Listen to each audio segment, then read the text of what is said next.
Hello, I'm Stephen Jones, Superintendent at Little Falls Community Schools. Welcome to Focus on Education. Joining me for today's program, Mr. Tim Poland, Executive Director of Oasis Central Minnesota. Welcome. Thank you. And also joining us this morning on a different responsibility level, here sitting with us instead of behind the camera, is Little Falls Community High School teacher Karen Warner, media class advisor, as well as art teacher. So welcome. Thank you. Well, Tim, let's start with you. Sure. I introduced you as the Executive Director of Oasis Central Minnesota. What is Oasis Central Minnesota? Well, we started 26 years ago here in Little Falls as a group of concerned community members who wanted to provide a free dinner for their neighbors and friends in the community.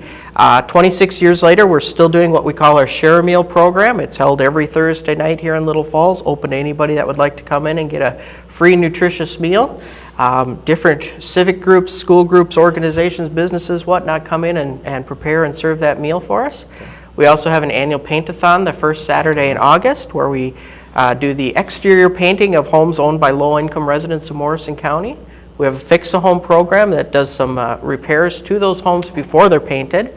And then we also have our monthly Ruby's Pantry food distribution, where for $15 people go through and purchase a very large, heavy box of food. Okay, well it sounds like your mission has continued over that 26-year period. Talking about the Oasis Share a Meal, how consistent is that program? Well, we serve some years 50 weeks out of the year, every Thursday. So, other than if there's a major holiday kind of a thing. We have over 40 different serving groups that come in throughout the year and rotate through. And it's we serve anywhere from 60 to 90 people every Thursday. Okay. This last week, in fact, we had a 1-week-old infant and a guy who just celebrated his 94th birthday. So, perfect. Yeah. And that is held where? It is at First Lutheran Church in Little Falls. Okay, on Thursday evenings. Thursday evening, dinner starts at 6.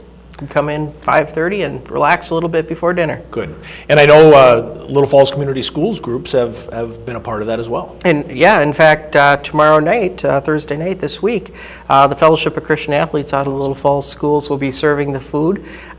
We have the girls softball team, I believe, coming up shortly. We've had the seniors from the football team have served. They're always a popular group. So good. Yeah, love to see the kids come in. Awesome.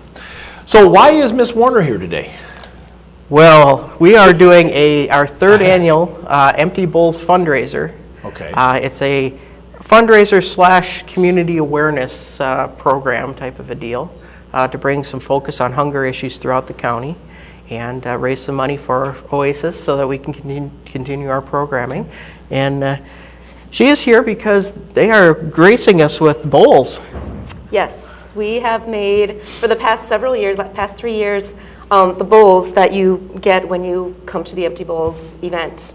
So we've done them several different ways. In the past couple of years, we've had a throw-a-thon where we do a 12-hour, 9 in the morning till 9 at night throw-a-thon with the art club kids and just make as many bowls as we possibly can. This year we changed it a little bit where we've decided to do a couple hours after school every day, and Michelle Young, our new art teacher here, has been amazing, absolutely amazing, and on her prep period has been throwing bowls, and she has made, I'd say, most of the bowls that we will have this year. They are beautiful, absolutely beautiful bowls. Yeah. And then the art club kids have been coming in to glaze them and get them ready.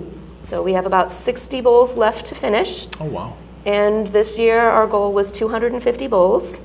So we have made 250 bowls for Oasis. Oh, wow. That sounds like a great situation for both you and for the kids here. Mm-hmm. So is each bowl unique? Yes, they are, because they're hand-built, they're handmade, they are hand-painted, hand-glazed. Every single one is different. Well, we hope. We get to a point where we're like, oh my gosh, we have 60 bowls left and we only have a week and a half. What do we do? So instead of taking the hour to uniquely design them, now we're like, okay, let's dip it half in this color and half in this color, and it's just going to have to be good. But they are absolutely beautifully made bowls. A really nice foot. You can eat out of them. You can use them as a decorative piece. They're amazing. Okay. So each of the clients that come to the Empty Bowls ends up going home with a bowl. Correct. Okay. Yep, exactly. The way it's set up, when they come in for $10, they They pay. They are able to go to the table that's covered in all these different bright bowls, and they pick out the one that they would like to use. Okay. Then they're going to go through the line. They get soup. What else do we have? Bread and bars and beverage. It's all included in that price. And then they get to keep that bowl to take home with them. And the point of that is it's to serve as a reminder that there's always an empty bowl out there for people that are hungry. Okay, so this is the third year Yes. of this. How did this idea get initiated 3 years ago? Well, you know, it's something that actually is nationwide. There are a lot of Okay. empty bowls events throughout the country, and we're all kind of independent of each other, but all maintaining that same philosophy behind it. And one of our board members had heard about it, and we were looking, frankly, for a fundraiser that was new and fit with what we do. And with the feeding programs that we do, it was a perfect fit. We brought it in. Our first year went great. Last year was a struggle because we had a blizzard during our event. It was horrible. Yeah. We moved it back a month this year, so we're hoping we're going to have some better weather for it. Okay. What have you seen as the benefits, Karen, here at Little Falls Community Schools for this type of outreach? I really like the fact with our art club doing a community event where we were able to get out there and not just do things for us, but able to help out the people in the community, help out the organizations, and just that whole benefit that the students get of doing something nice for somebody else and not necessarily just for themselves. Well, I think that really fits, the one word in our title that we really continue to stress, and it's Little Falls Community Schools, and we really view that as part of our mission, is to become part of the community, and I'm glad to hear that there's many organizations in our district that take that seriously. So when is the evening again? The event is actually coming up Sunday, March 2nd. Okay. And it will be from 11 a.m. until 2 p.m. So if you're a church goer after church, come on out and have a lunch on us there. Okay. It will be held at First United Church. First United. Which is at 1000 First Street Southeast, essentially across the street from the hospital. And so it's come and go as you wish during that time. I will mention too, we're going to also have a silent auction. We have a lot of various art type projects, pottery bowls, pictures, you name it, that'll be up for auction. Some really neat things done by local artists that they've been kind enough to donate to us. And we also are going to have music throughout the event. We'll have various small ensembles and singing groups and that providing music too. So really nice laid back event. Come out and relax and have some soup. Well, one of the headline news articles over the last 10 days has zeroed in on hunger, specifically having to do with schools. And it came about from a case in Utah a little while ago where some school personnel actually dumped trays full of food of students, and here in Minnesota it was picked up by a group, and they surveyed schools and found that a number of schools in the state of Minnesota, because of past due lunch accounts, will deny kids the opportunity to eat lunch. Here in Little Falls, we want to stress again that does not happen. We don't deny kids ever the opportunity to have a hot school lunch, but it's interesting how hunger, the thought of hunger kind of ebbs and flows in our society, but yet it's always constant. That need is always there, Tim. Yeah. And I was doing a little research yesterday, actually on your website, and I saw in the annual report, I believe it's 44% of kids in the district are in the free and reduced lunches. And that was last year. This year we're actually at 51%. Okay. So, that's a community impact that we're aware of, and we want to bring some of that awareness out through this event. That there are people that are struggling, right? And we hope that we can provide a service to take a little of that burden off of them. Karen, how do you feel your students respond to that? I mean, obviously for some of the kids it's an art project. I think for some other kids it probably goes a little deeper. It does. I'd have to say the Empty Bowls event for the art club is one of the favorite events.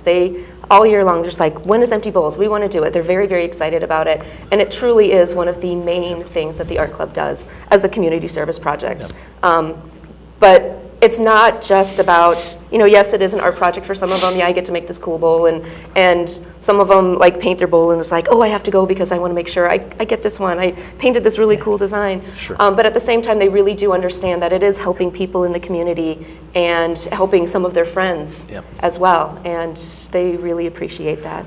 Well, as planning has kicked into high gear for yet another day of caring, Yes. Which I really think has done an awful lot to break down those barriers between the school and the community in terms of the reciprocal caring that goes on.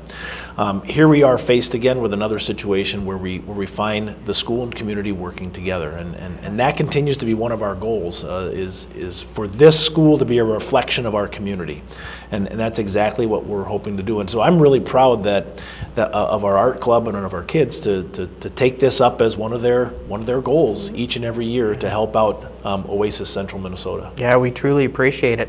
We truly do. And I will have to tell you, though, that the money is not coming out of our budget. Yep. That is very important. true.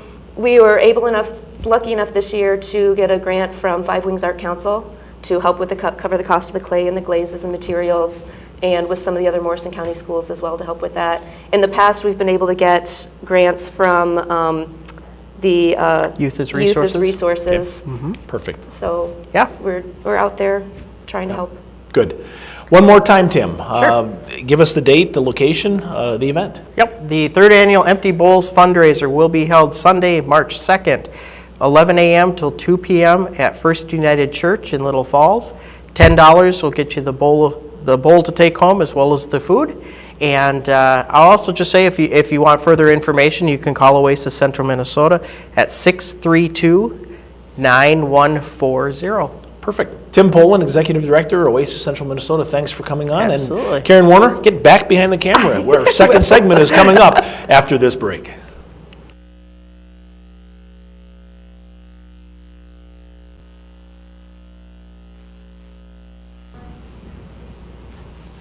Welcome back to Focus on Education. I'm Stephen Jones, Superintendent at Little Falls Community Schools.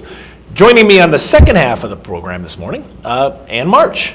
Ann is Morrison County Public Health Educator and the Project Coordinator for the Stand Up For You Coalition. Welcome, Ann. Thank you. Thanks so much for coming, and tough act to follow with what you saw in front of you. I know. Yeah. Well, I'll do my best. But the theme of today's show, if you haven't been able to figure out, is really the collaboration between the school district and some of our public entities and how we can really do some greater good for our community. And you fit right into that bill as the project coordinator for Stand Up For You. So tell our folks, what is the Stand Up For You Coalition? Sure. Well, the Stand Up For You Coalition is actually a component of a bigger project, which is called the Little Falls Youth Substance Use Prevention Project. In 2011, Public Health received a grant from the Minnesota Department of Human Services Alcohol and Drug Abuse Division to work on substance use prevention within the Little Falls School District. As part of that project, we worked very closely with the school district because there are several things that the school district had to agree to in order for us to get the funding. And so one of the components was also developing a community-wide coalition that focuses, again, on youth substance use prevention. The coalition actually started in 2008, but operated a few years without funding until it got that funding in 2011.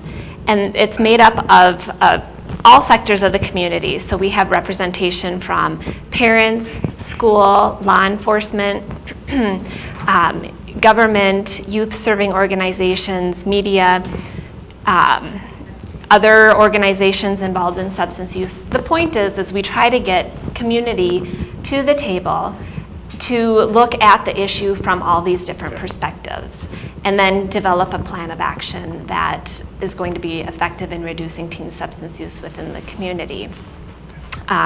In addition to the development of the coalition, the school district agreed to start implementing some alcohol prevention curriculum, and that's happening in grades 6th, 7th, 8th, and 10th within the school.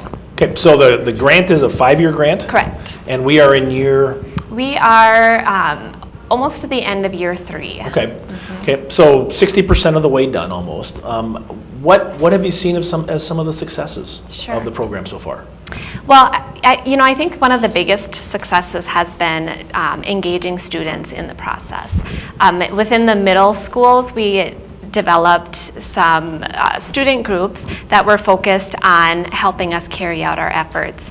And so they're really our eyes and our ears within the school. They have done some projects to really encourage this positive decision making. One of the major components of our project is the Our Choices, Our Future Positive Community Norms campaign.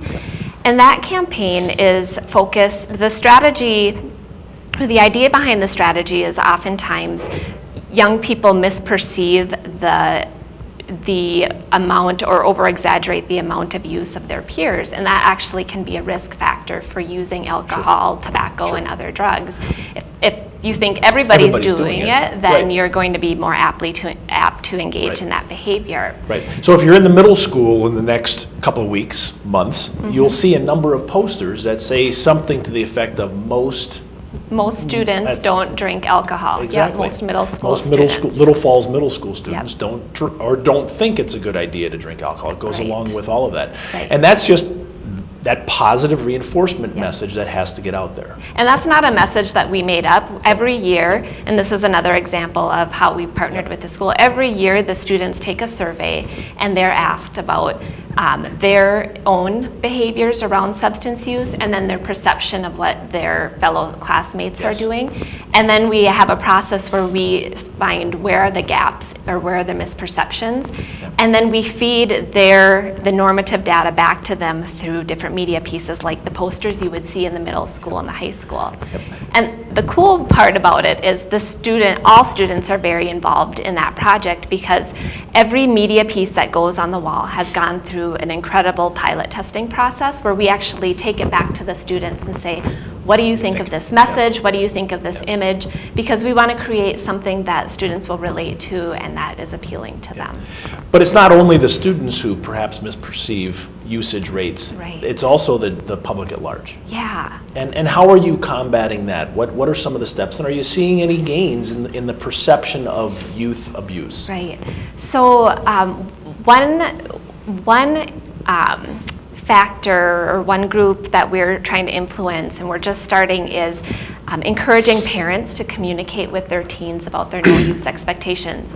Research tells us that students who don't use alcohol and other drugs report not using because they know a parent would be upset with them. Sure. They do. So parents are very, very important protective factors, and if they communicate with their young person about their expectations to not use substances, that goes a long way in preventing that child from using. So we are doing a parent campaign. There's some billboards out in the community. There's also going to be some newspaper ads running, again using some survey data to inform parents and other community members that students want parents to talk to them about not using, most students aren't using, and just reinforcing again those positive messages. And it's not that it's a balance of hope and concern. So the coalition, in addition to doing this positive community norms campaign, is also implementing some strategies to reduce access at social gatherings and parties. They're also doing some work in training responsible beverage service within our liquor serving establishments. So there's other strategies that are happening in addition to that. And in addition to those strategies, there's also some activities I know that the project, the coalition, has been involved with in conjunction with the school district that have really become very positive energy building activities for the coalition. Yeah, so for example, last week, in an effort to promote the coalition and encourage families to play together and be engaged in healthy behaviors, we partnered with the Little Falls schools, Fayette teachers, and hosted an event out at Lindbergh State Park. It was called Winter Wonderland Adventure. And we didn't take an exact count, but there were over 150 people there, families, young people, many of them snowshoeing and skiing for the first time. We were able to have information about our coalition set up in the warming house, and a photo voice project that some students have been working on was on display there as well. So it was just a great example of a partnership, getting parents and kids out, being active, engaged in healthy behaviors. But that's just one of many activities that the coalition is involved in with the school district to promote those kinds of positive activities among kids. 'Cause I know it runs the gamut from the middle school with certain events there. I know you've been involved with the prom. Yes. And it continues to just flow throughout the course of the year. Yeah, we constantly are looking for ways to collaborate and be involved in things that are already happening. So you mentioned the prom last year. We took some of our positive community norm messages and had them placed there, and we're able to provide some food for prom goers. We've been working with student council on some root beer floats for the upcoming semi-formal dance, where we'll have, our messages there again, just to increase that dosage, because we know that students are bombarded with messages from many different places, and so as much as we can get that positive message out there, encourage them to make healthy decisions. One of my favorite places to be is on Friday lunchtime at the middle school. Yeah. Because that's the day that the middle school kids get to turn in their Flyer Pride passes that they've earned throughout the course of the week or weeks, and turn them in for merchandise, for things, and many of those are donated through the coalition. Yeah, through the grant that is funding our project, and again, as part of that Positive Community Norms campaign, we have been able to supply the Flyer Pride cool commissary over at the middle school with some pieces of, there's a variety of things. There's t-shirts, there's those nylon drawstring bags, water bottles, and again, all those items have the messages. So if you walk into the middle school, probably every day you see a student wearing our message, and again, it's just reinforcing that behavior that we want students to engage in. From the student standpoint, they get recognized for acting with character and integrity, and it just reinforces it back and forth. That's the beauty of it. And you mentioned that we're just wrapping up the third year of a 5-year cycle. So what's the future after 5 years? As we know, many grants end up really getting hurt and damaged because of a lack of sustainability. Are there plans for sustainability for this grant? Yeah, we're actually, so oftentimes we think of sustainability in terms of financial, and we're actually exploring right now, we're going to be writing for a drug-free communities application with the school district as the fiscal host to continue some of those efforts. And that could potentially be funding up to 10 years to focus not just on alcohol, which has been our primary focus so far, but also to focus on things like marijuana and perhaps prescription drug use. So there's that financial piece. But we're also, the coalition, as it's implementing its strategic plan, some of the strategies within that plan are institutionalizing some of the things that they've started. So we are, for example, we have partners with law enforcement that have been trained to provide responsible beverage server training. So when the coalition's gone, that training can continue on. And we have a public health staff person trained as well. So, as the coalition thinks about and develops and implements their strategic plan, there's always that mind to, okay, if we're not here, how can we get this set up so that the work carries on beyond the coalition? And by all accounts, Ann, here in the district, I know that your efforts are appreciated, the coalition's efforts are appreciated, and I just feel a nice synergy back and forth between the district and the coalition. It's been a good partnership. It has been. It's just a great example of community and school working together for the health and safety of youth. Absolutely. And I want to thank you for taking time out of your busy schedule to come in today. I appreciate it. Ann March, Morrison County Public Health Educator and Project Coordinator of Stand Up For You Coalition. Thanks so much. Thank you. And that'll put a wrap on this edition of Focus on Education. Thank you.